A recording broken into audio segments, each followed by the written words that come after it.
Welcome, ladies and gents, to this episode, Liquidity Pool. And be ready for the premiere of 10.10.10 V2. With the Liquidity Pool, this video continues from where I left off from the partial harvest. After the partial harvest was done, so we'll continue from there. Next, you will need to be using I am using the BTCC and the USDT pairs. And you'll need to be using about 51% BTCC, or you will need to have in your possession 51% BTCC and 49% USDT. That is because you need to keep some extra BTCC in your wallet. And then once you have enough in your wallet, you could do any transaction gas fees, because you need to process gas fees when you're doing the liquidity pool and the swaps and all that. So leave a little buffer for anything else you may have to do in the future. Okay, let's begin.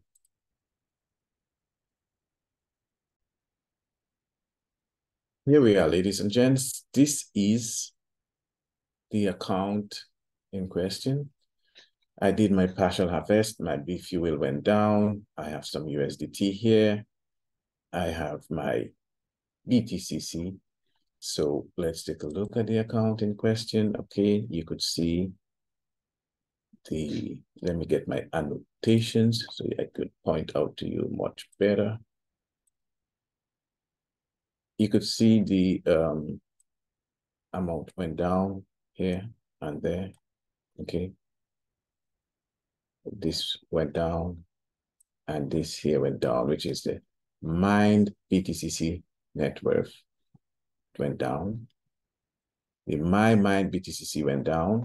The B fuel went down, and the B fuel consumption went down. So the B fuel consumption and the net worth. Something I would like to show you just as nothing to do with this video, but look at this. Guys, we are growing every day. Every day I come and I look at the numbers, look at the figures. This is the hash rate. It is growing every day. So we are on the right track. We are mining, we adding new miners and so on, but we still have a lot of miners out there not connected. So we need to help our fellow brothers and sisters out there that is having problems, okay? I try by doing some videos and getting them connected. Now, back to the meat of the action. Here, I need to do some calculations. Let me pull out my trusty calculator in a minute. Okay, but first let me go to my DApp here and go to swap here at the bottom of the screen. And then first off, you need to swap. So I'm going to use the USDT BTCC here. Click on max here, but I don't want to find out what the max of this is. I need to know how much this is here. So I have 2.85. And now I need my trusty calculator. It is here. Let me clear this off. So 2.85 plus what I have in BTCC is 1.25778. Oops. 1.85 plus 2.5778 equals. I would divide that by 100, right? Why I divided by 100? Because I want 1%. The quickest way to get your 49% or your 49%, your 51%, I mean, because it's B fuel, you want 51% is to multiply 1% by 51. So times 51 equal. So I am going to need to be remaining with 2.09 BTCC in my wallet once I complete the swap, okay? So let's do this. What I need to do now is just buy some more BTCC because I have 1.25. So I'll do minus 1.25 equals, and I need to purchase or do a swap of 0.84. So I'll just do 0.85, okay? Now I go back and I swap here and I do 0.85. And then I would see I need to purchase 29. I need to purchase $29 worth of the fuels of US, well, BTCC. I'm mixing up the words here. So I go ahead and swap, confirm swap.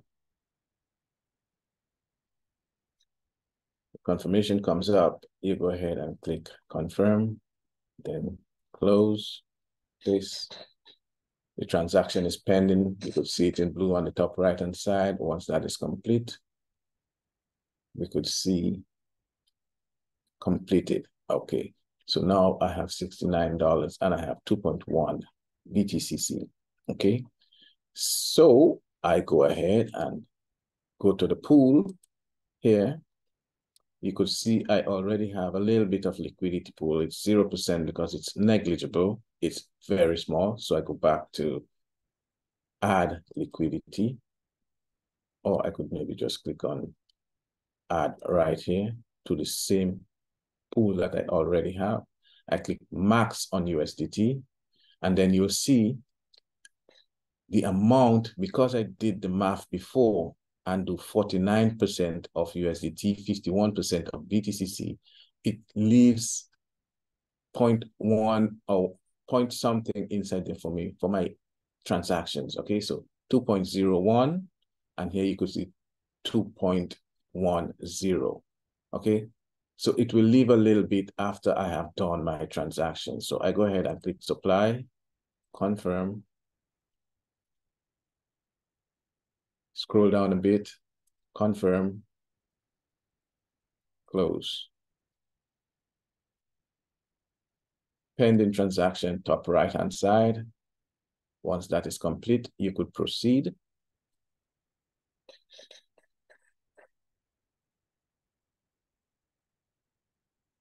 Voila, it is done.